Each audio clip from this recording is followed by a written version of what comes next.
I used to have to deal with the entities in China, many of which are doing some of these things. Traditionally, over the years, they have been, just in sheer numbers, far outpacing the amount coming from any other source, Russia, Iran, North Korea, etc. Welcome to the RANE Insights podcast. I'm Emily Donahue. In August, China sentenced a Canadian businessman to 11 years in prison for spying. Michael Spavor and another Canadian, Michael Kovrig, have been held in China since 2018. The sentencing is widely seen as the latest tit-for-tat over Canada's detention of a Huawei executive.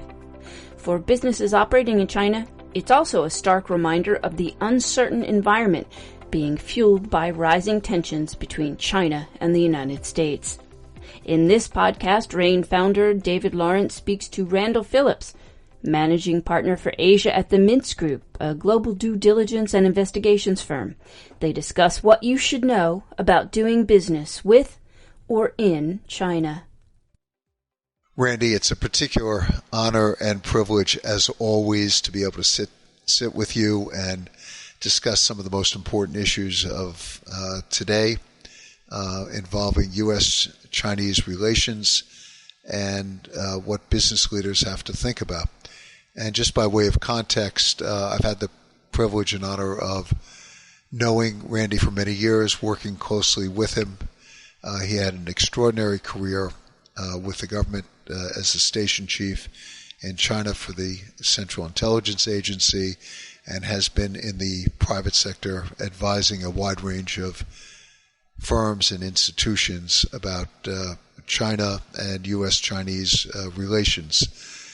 And in particular, he brings not only great perspective, but continuing to live in China, he has a very, very established sense of history and has very, very clear insights about the political, legal, regulatory, and reputational issues that we are dealing with. So, Randy, thank you in advance for once again having the opportunity to sit with you and pick your brain.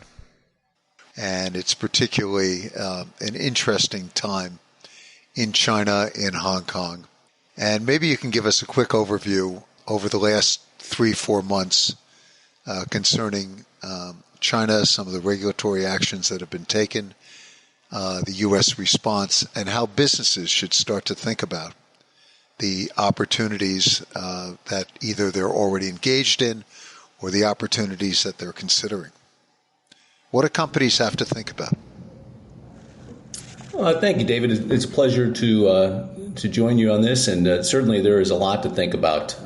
Many things have hit the news on the regulatory side recently with and financial, and with a couple other potential listings with the DD listing, and regulators cracking down on a variety of industries in the education sector, et cetera. It definitely has set off a wave of justified concern among business in China. But I think it's important to kind of look at the broader backdrop of all of this. You have in a leadership under Xi Jinping that's looking to go into next year's Party Congress to basically seek something that hasn't been done since Mao, and that is to continue his rule into a third term. When he first came in, and particularly for the last Party Congress, he told the other leaders that he should be judged basically on 3 key challenges. One was poverty alleviation. They've done pretty good on that. Other was trying to reduce sort of political risks, or basically to strengthen China's position in the world and therefore make it much more self-sufficient. He's done a pretty good job on that. The third one is financial risk, and he's got about a C- right now. And so what is happening is particularly the regulators, but those who are in charge of trying to make sure that they are trying to deleverage or to limit some of those financial risks, are in overdrive right now to try to produce on that front before they get into next year as a major political year for Xi Jinping. So what that's doing is it's creating an environment where they feel like they've got to get a lot done in a relatively short period of time. And that's what's adding to a lot of the concern on the part of businesses there. They're not quite sure what might be hit next. And I don't even think the regulators in China are sure what they may hit next. But it's going to be a fraught period with some justified concern on the part of business of, exactly where is this whole effort going. But it's going to carry on well into next year. So, Randy, you're talking about sort of the current political environment, and a lot of what's happening. There's an expression that has become popular, and at least in my conversations, that when the big boys are bowling, you don't want to be a pin. And a lot of companies feel a bit like a pin these days with respect to the geopolitical issues. There are the issues of sanctions, there are issues of human rights, there are issues of climate change, there are issues of accounting transparency and the listing of companies both on the Hong Kong exchange and here in the U.S. There are the issues about companies checking their supply chains, linkages of investment capital or relationships to potential branches of the military.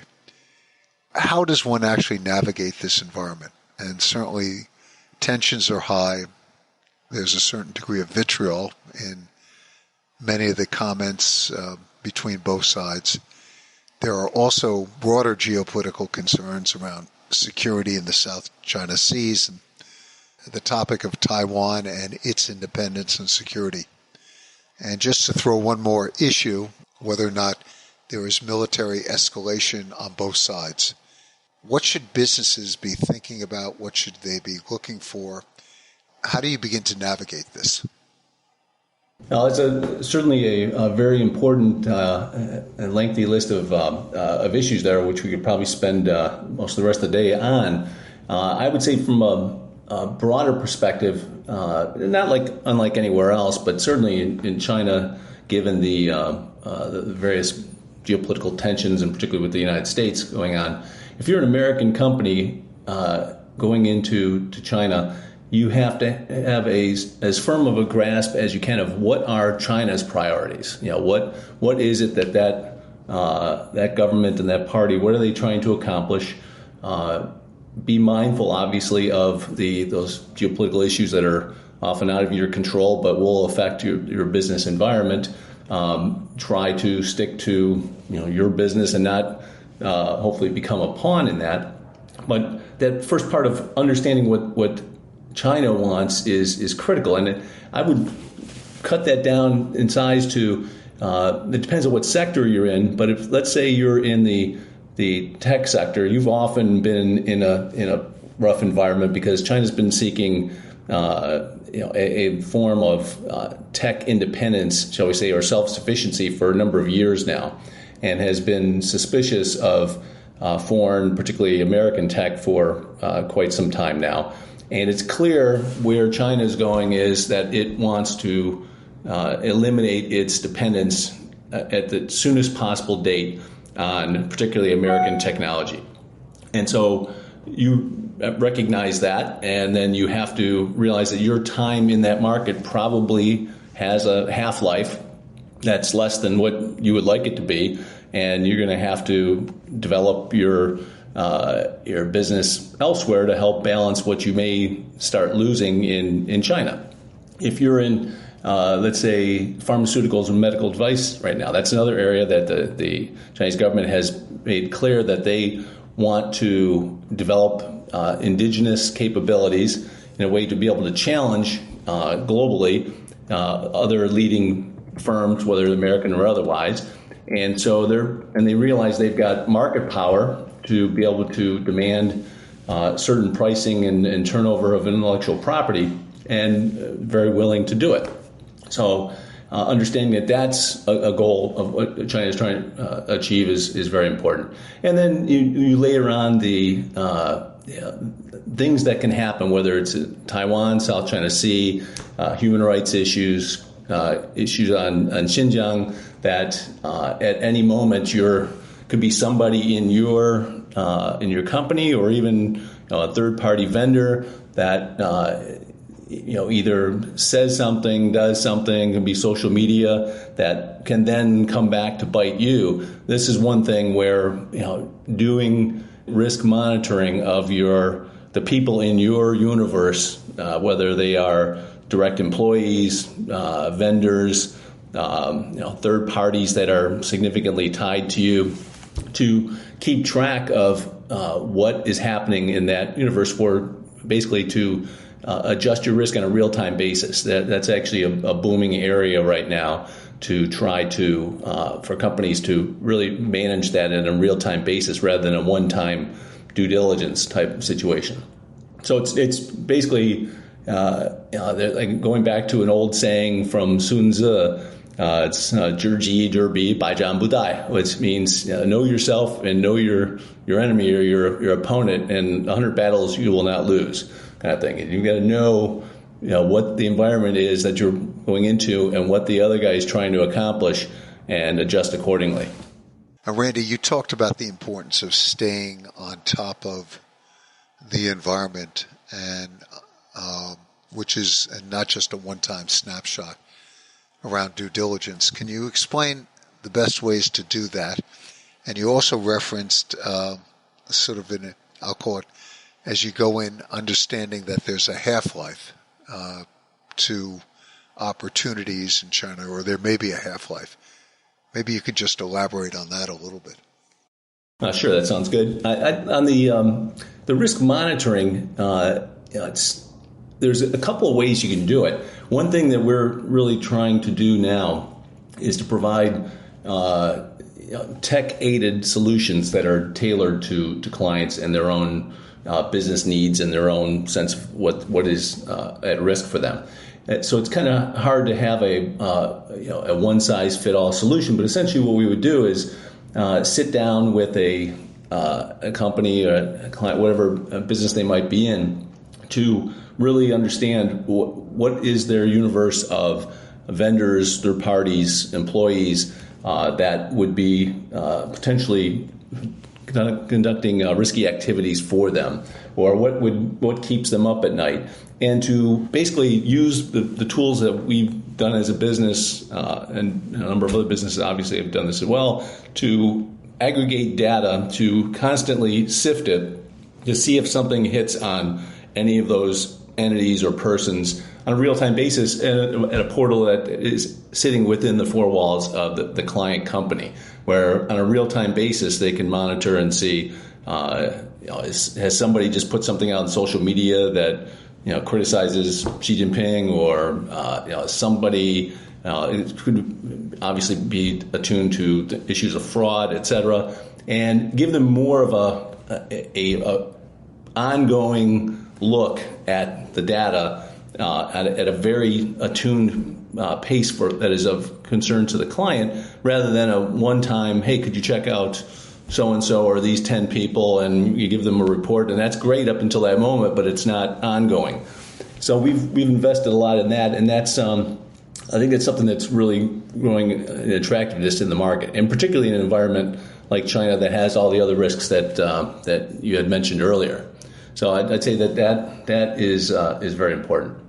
And the other issue on the basically talking about the military-related folks and things like that, that's certainly an issue that's probably only going to continue to grow in importance, particularly in based on concerns that are coming out of the U.S. Congress, out of the administration, concerns that of things that may be, whether it's businesses or research or whatever it might be in the United States, from people affiliated with the People's Liberation Army, that somehow is going on, that we need to put a stop to it.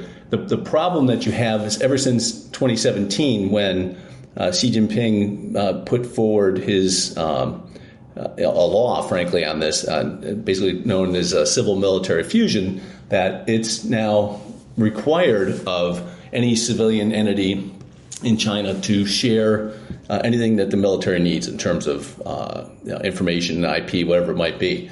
So just based on that, it has kind of removed that edge of, you may recall from Cold War days when you'd worry about, is it dual use, a certain technology? Is that something that may or may not be used in an adversary's military?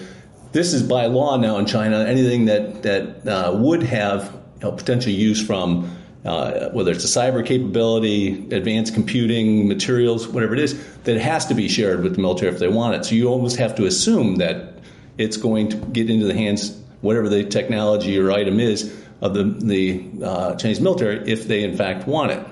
And so I think it set off a whole range of concerns that certainly was there at the late Obama administration, during the Trump administration, and now with the Biden administration, to say, how do we protect against that? And it's creating a situation where you're finding more and more things that somebody can make an argument and say, well, we've got to protect a variety of, whether it's technologies or materials science, or protect our supply chains, et cetera. And it's that environment, I think, is only going to continue to get messier as we go along. And Randy, part of what I think companies are trying to reconcile is U.S. regulators have articulated concerns about linkages to the Chinese military. There are specific sanctions regimes in place. They have basically said companies have to check in the first, second, third order to see whether there are relationships with the Chinese military. The issue of human rights and where business is being done and what's happening to the Muslim population has become part of the political and regulatory scheme here in the U.S. And somewhat in an unprecedented fashion over the last month, you had the president issue basically a warning for companies doing business in Hong Kong. And then that was followed shortly thereafter with an advisement about cybersecurity and attribution to the Chinese in terms of a recent attack. And whether it's protecting IP, cybersecurity, complying with sanctions, and also trying to maintain one's corporate reputation, how do you begin to balance what feels as highly contradictory and highly conflicting regulatory and political and reputational concerns coming out of China for companies doing business there, and then also coming out of the U.S.? No, great questions. Again, I would point to understanding as best you can what are the objectives, frankly, on both the U.S. and the China side.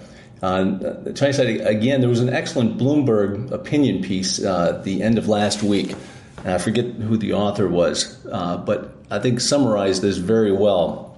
For the longest time now, particularly since Deng Xiaoping came into China, a view of a lot of not just American businesses, but a lot of foreign business was, well, yeah, they're communists in name only, but boy, look at the economy booming in China, and obviously, to be rich is glorious, Deng's saying, and a lot of money is being made in China. And I think people began to forget that, in fact, there is a system there in China. The leadership is the Communist Party of China.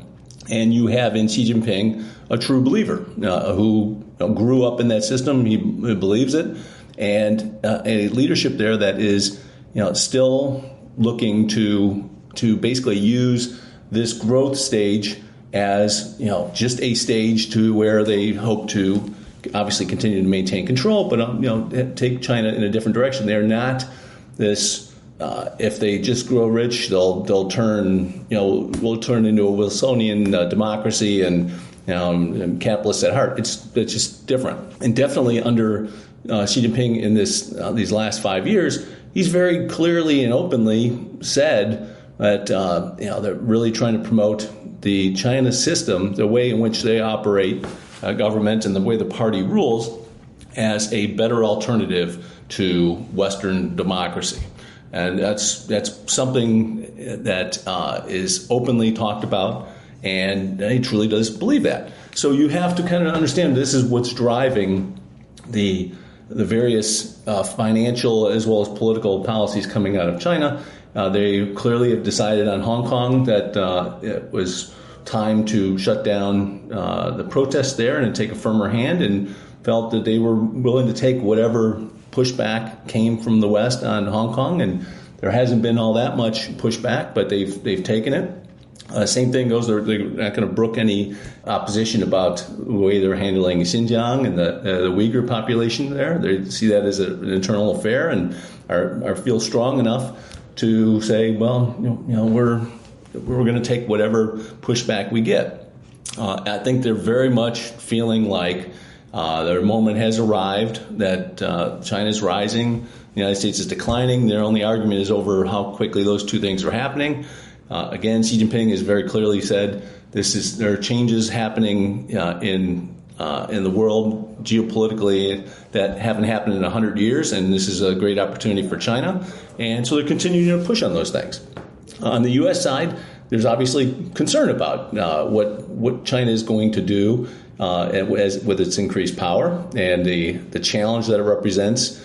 More so than the Soviet Union ever was. It's a military, it's an economic challenge, it's a technological challenge, and frankly, a form of government challenge. And so you've got politicians and regulators and businesses that are understandably concerned about that in the U.S. and various efforts to try to figure out what we're going to do about this. For example, the USICA legislation in the Senate is designed to do a wide variety of things. It passed in the Senate, it's now in the House to come up with their own bill, but it's designed specifically of what are we going to do from investments in R&D to defensive measures for technology to how we aid our companies globally in this competition. I think an even greater effort than what the Senate put together is going to be necessary for this. It's going to have to be a change of mindset in many ways among businesses. And I think President Biden's really been trying to hit on this of, look, we realize that we're in a relationship now for the foreseeable future that there's going to be a lot of competition, and let's hope it's not confrontation, but we got to be ready for that too. But definitely the competition is very much on. All right, so with geopolitical competition on, what should companies be looking at and looking for? And as you've already indicated, Randy, this is not about taking a single snapshot, but staying on top of not only your businesses, but broader macro issues. What should people be looking at, watching out for in terms of the dynamics between the U.S. and China? I think just anticipating this tension is not going away anytime soon, and that it's going to be a daily source of potential problems to any given business that can be touched readily by this competition. I mean, there's still great opportunities in China. Depending on what market sector you're in, again, there's certain areas that are getting greater pressure than others because of China's drive for self-sufficiency. But there's, virtually any business would say the same thing, and that is you can't not be in that market. You've got to try to find a way to serve that market. It seems that we've done studies among the American Chamber of Commerce in China, our member companies, about 1,000 companies, and most of them are still invested in, and expecting to stay in that market, and some even investing even further there. But they're all thinking about diversification of supply chains, and at some level, at least, how do we operate to the China market, set ourselves up for that, and maybe a different way for lack of a better term, the rest of the world. And how do we position ourselves to not get caught in the middle between regulators on both sides who are battling things? So in other words, almost creating a two-sphere type business, especially if you're in the tech world, you are being forced to confront this in quite a significant way. It's just really continuing to keep your finger on the pulse of where the various pressures are coming from, and try to keep yourself as nimble as possible to be able to adjust to it. again, some industries that are key areas of focus for China, for example, in the Made in China 2025 industries, advanced avionics, semiconductors, et cetera, you're going to feel more pressure there than you do if you're selling chocolate bars. But in any regard, you're going to have to realize and react to the kind of those pressures that are coming from both political systems. Randy, I know you've been a particularly astute observer of the different geopolitical issues and how they can influence a company's ability to do business. Let me just throw a few at you, and maybe you can give us your best guess of how things might resolve. So there's currently a legal battle involving the extradition of the CFO of Huawei, the case involving evasion of U.S. sanctions as they apply to Iran. That case is still within the courts of Canada and obviously within the U.S. system. The issue of human rights and the Muslim population in China, potential military conflict in the South China Sea and involving Taiwan and its independence. And then I would highlight the continuing spy versus spy that seems to be going on in the cyber universe with continuing cybersecurity issues and cyber attacks. How would you begin to weigh those things, and are those reasonable levers to be watching to understand what the environment is going to look like for businesses who are trying to do business in China as well as operate in Hong Kong? But maybe you can give us a sense of, how to weigh those things and how to begin to understand what could make things less precarious or add conflict. Those are all great issues. I think there's something to learn from each one of those. Let's start with Madam Meng from Huawei. I'm sure listeners know the background on all of that. This is the whole issue of the request for her arrest and hopefully extradition to the U.S. was based on Huawei's dealings, and she is the CFO that violated sanctions for Iran. I think the evidence seemed pretty overwhelming. The Canadian authorities did what they did, so what did China do? They immediately picked up two Canadians in Beijing, and have had them in what they call a black jail south of Beijing, where they rarely see the light of day, are kept up to all hours without music and regular interrogations, treated in a very miserable way. And Madam Meng is living in one of her two mansions in Vancouver, quite safe with the rule of law and being able to keep her. Essentially, she obviously can't leave Vancouver, but she's living quite comfortably.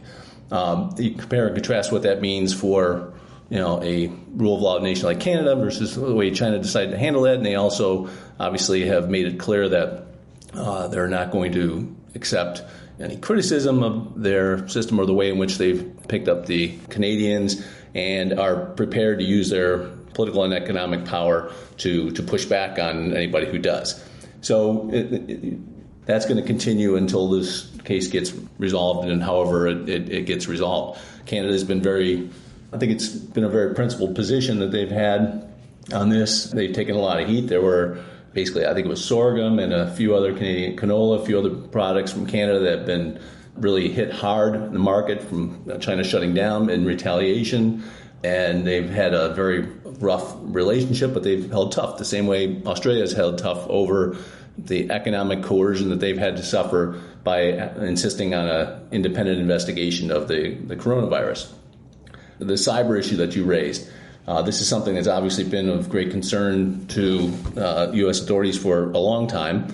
I used to have to deal with the entities in China, that many of which are doing some of these things. They've put a lot of resources into it, and traditionally over the years, they have been, just in sheer numbers, far outpacing the amount coming from any other source, Russia, Iran, North Korea, etc. But it's being done on an industrial scale right now, and even after President Obama in 2015 had a meeting in California with Xi Jinping and really made it clear that there needs to be some restraint in all of this, and the promises were made.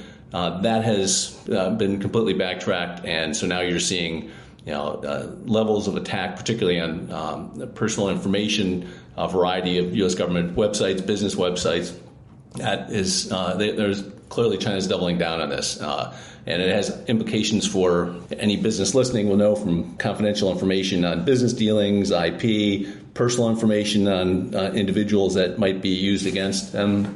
This is a huge issue that a lot of resources in the U.S. government are really trying to figure out the best way to fight back. And don't know, but I would sense that maybe there's a little bit of offense being played right now by the U.S. The same with Russia on the cyber issue, after realizing that defense quite cutting it the way we all want it to be.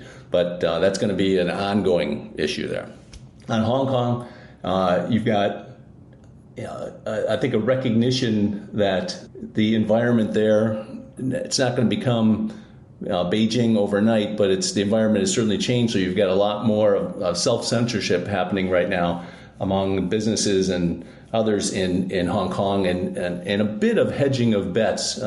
Again, coming back to that phenomenon of you got to be in the China market somehow. You're not seeing kind of a mass exodus, and I don't think you will see that, but you'll see a slow creep of basically hedging your bets a little bit to, particularly in the financial firms, of we're going to be here, but we're going to maybe slowly reduce our footprint and maybe move some assets to Singapore or elsewhere in the region to kind of hedge that a bit. But I don't think you're going to see, under current circumstances, a huge change in the map there. But people are certainly nervous about where things may be heading in terms of the security apparatus in Hong Kong and what that may mean for a variety of businesses. Right now, obviously, the ones that are being hit are anything to do with the media and those who may have had a voice or somehow an affiliation with the pro-democracy protests that happened in 2018, 2019. But others are watching it carefully to see what it means for their business, and I think it bears watching closely.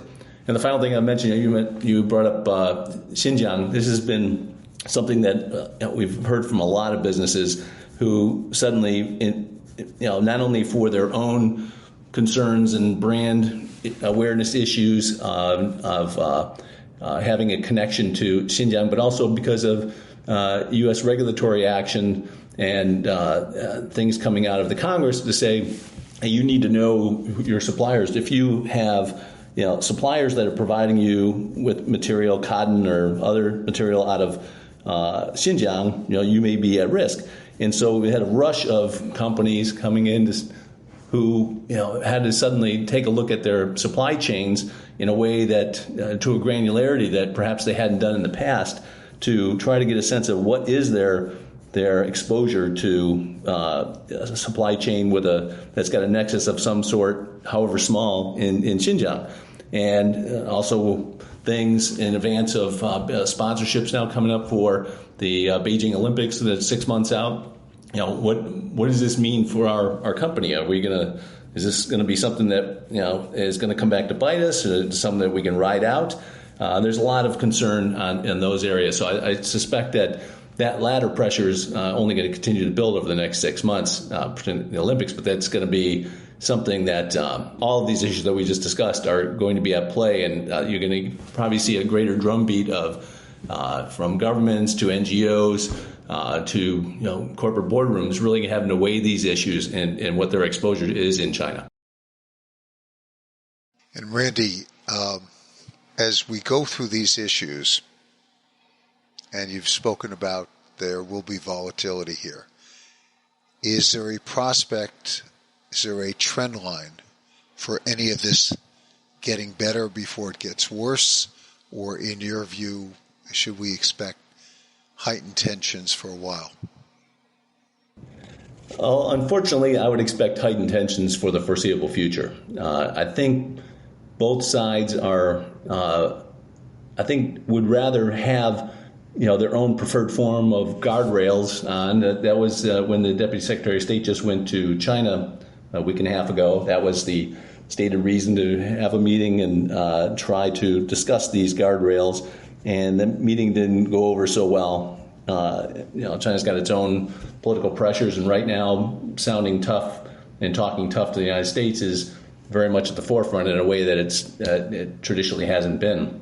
And it's not easy on the U.S. side either to really throw a bone to China at this point. I think you've got an administration that's looking at the midterms next year, and they do not want to give the Republicans an issue of looking weak on China among all the other pressures they've got for those elections. So I think both sides politically have an incentive to keep talking tough and not have too many conciliatory actions. And then just the natural pressures over all these issues that we've been discussing are going to continue to add to that mix. You may get a slight bump if there's a meeting with Biden and Xi Jinping at the G20 meeting in October. That's probably will happen, although it's not confirmed as of yet. But I think there is at the highest level a desire to have at least some level of continuing communication here to try to let things or keep things within a certain bounds of competition. But right now there are more things out there that could potentially go south in this relationship, and a political environment where neither side will have a lot of room, at least as much room as they used to be able to back down or to de-escalate. It's going to be a tough environment, and I don't see that changing anytime soon. Randy, maybe I can get a little bit philosophical with you, but I'm finding a mirror of issues, both that we're dealing with here in the U.S. and that China's dealing with. And I'm not saying we have the same objectives or we're dealing with them in the same way. But it is interesting. Are there some issues where there can be closer cooperation between China and the U.S.? Common ground that could be maintained and maybe built upon? No, it's a great question. There certainly are. Climate change is routinely thought of as one of those since China has certainly come out and stated some fairly ambitious goals.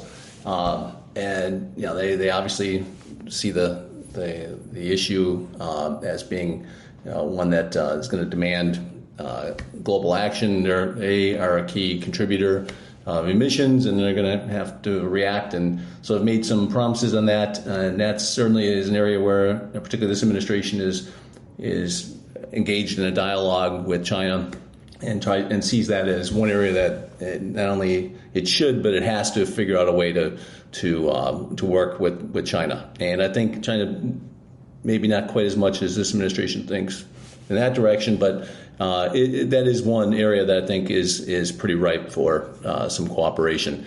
And I think there's a general desire on the part of China to maintain stability and to avoid conflict per se on issues so that they don't get out of hand.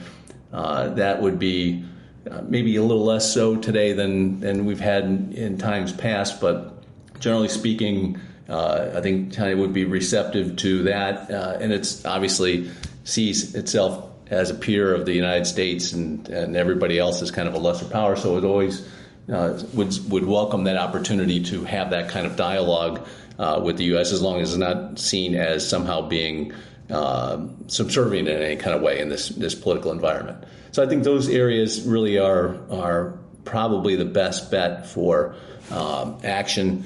You've seen over the 2008 financial crisis and some issues during the COVID pandemic of sort of global financial stability. There's an interest there on all parties as well to try to work together. I think the People's Bank of China and U.S. Department of Treasury have a pretty good relationship developed over the years. I think that's also a fair bright spot in terms of what cooperation might look like. But you mentioned cryptocurrency, and certainly China's cracking down on that, but it's also really promoting its digital RMB. It's its own cryptocurrency put out and created by the People's Bank of China. So part of the motivation of that crackdown is to really promote that use. And if you ask, well, okay, why is this such an important area for China? It's a way to push back on the U.S. dollar-dominated global financial system and the strength of U.S. sanctions and the issues that causes for Russia and China in that. So they see great benefit in developing their own cryptocurrency. So I think that's certainly at play there. For at least part of the reason for doing so is to lessen the dominance that the U.S. has traditionally had since World War II in the global financial system. So it's the motives are kind of twofold there. On the one hand, they want to maintain a level of at least economic policy coordination in a sense with the U.S., but also trying to get to the day where they're less needful of having to have that cooperation because they've got their own safeguards. So I think all those motivations are at play, which does offer some avenues that I think will still keep that competition with China in certain bounds. But certainly the trend line is not going in the favorable direction overall of the number of things that the two sides can openly cooperate on, and that's, I think, the heart of the problem.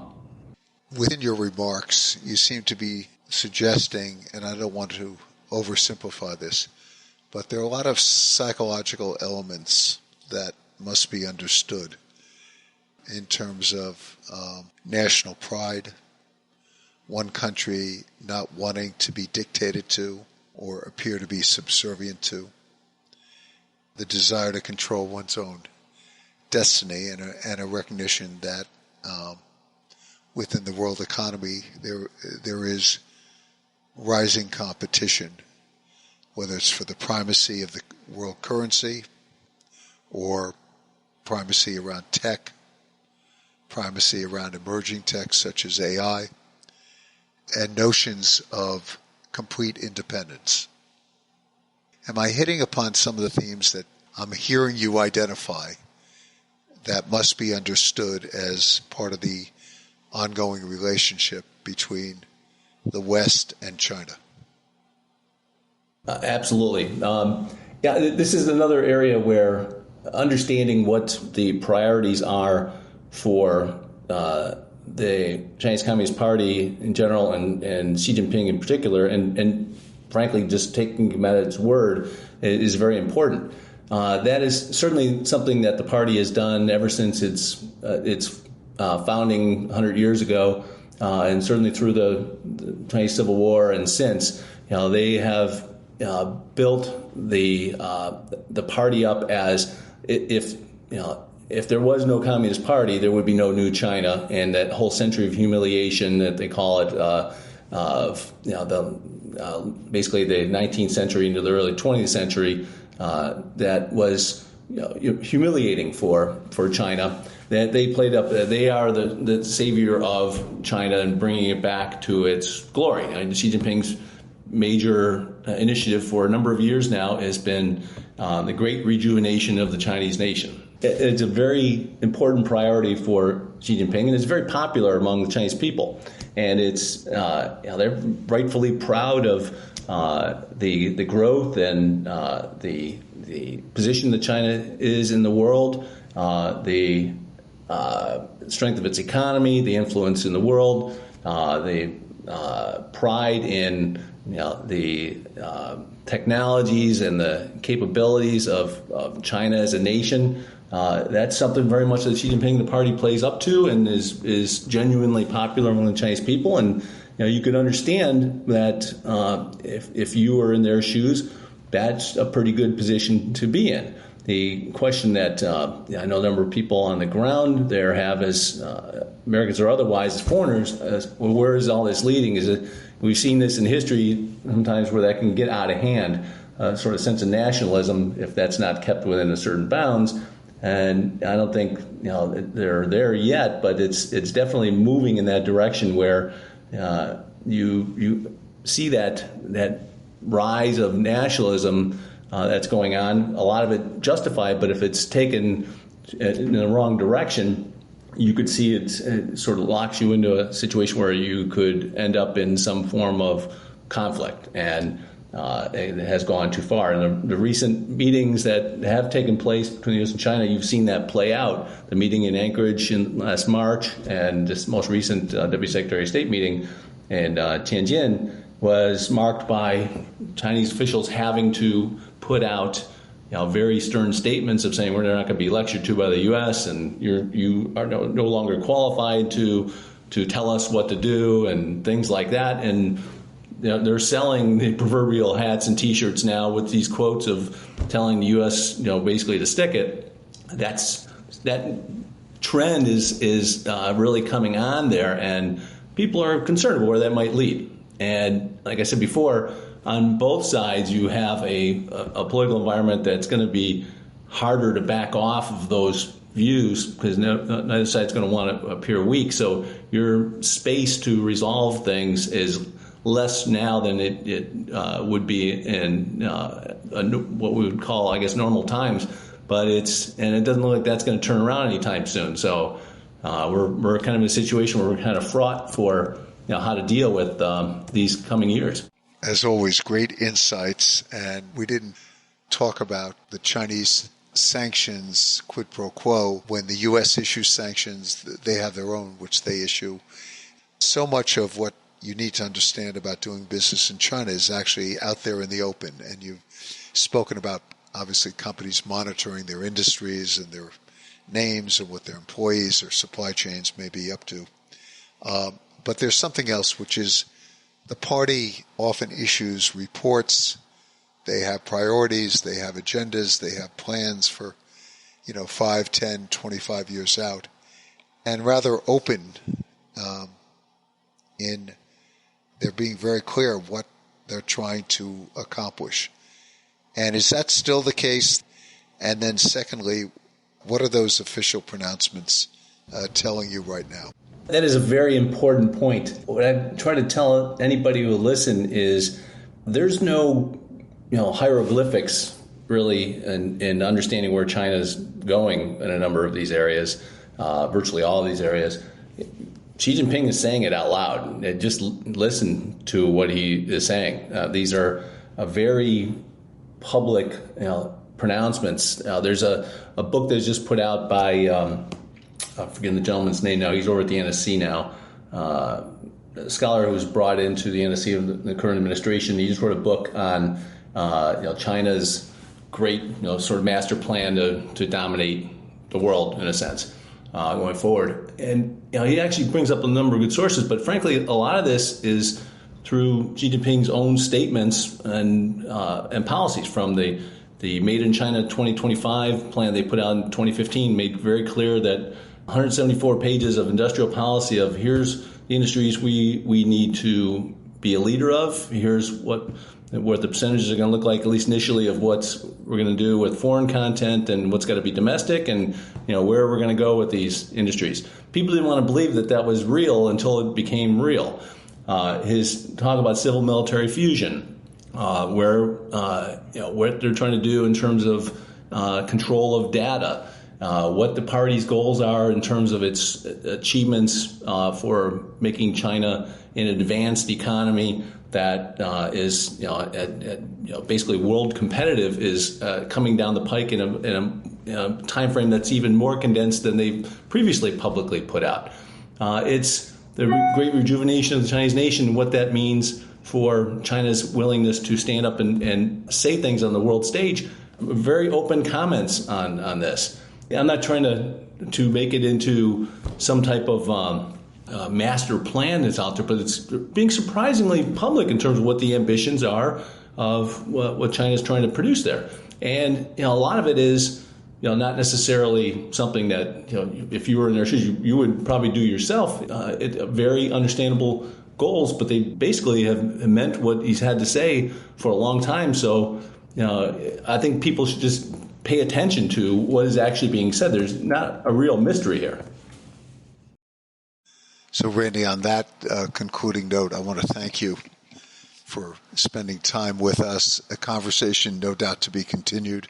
I think you've provided some great insights, both for companies that either navigating or are about to navigate the markets of China, it's important to sort of have a certain degree of empathy when you're doing business these days from a geopolitical standpoint. And empathy doesn't mean that you have to agree with someone, but at least understand where they're coming from, both on the U.S. regulatory side and the Chinese side, to understand that the environment is fluid.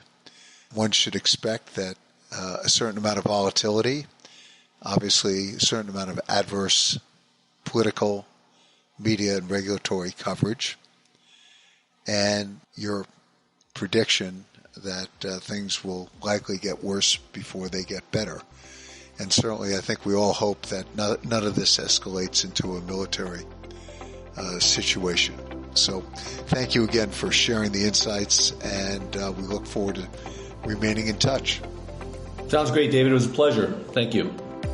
Randall Phillips is managing partner for Asia at the Mintz Group, a global due diligence and investigations firm. RANE is a platform for collaboration where information can be shared and people can connect with each other, because corporations are being called upon to manage risks that they never were invented to manage. Subscribe today to RANE's core membership and get our daily Risk Book Digest, weekly intelligence briefs on cyber, geopolitical, and financial risk, access to knowledge-sharing webinars, and breaking alerts on important risk developments.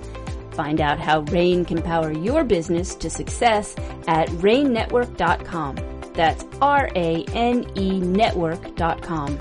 I'm Emily Donahue. Thanks for listening.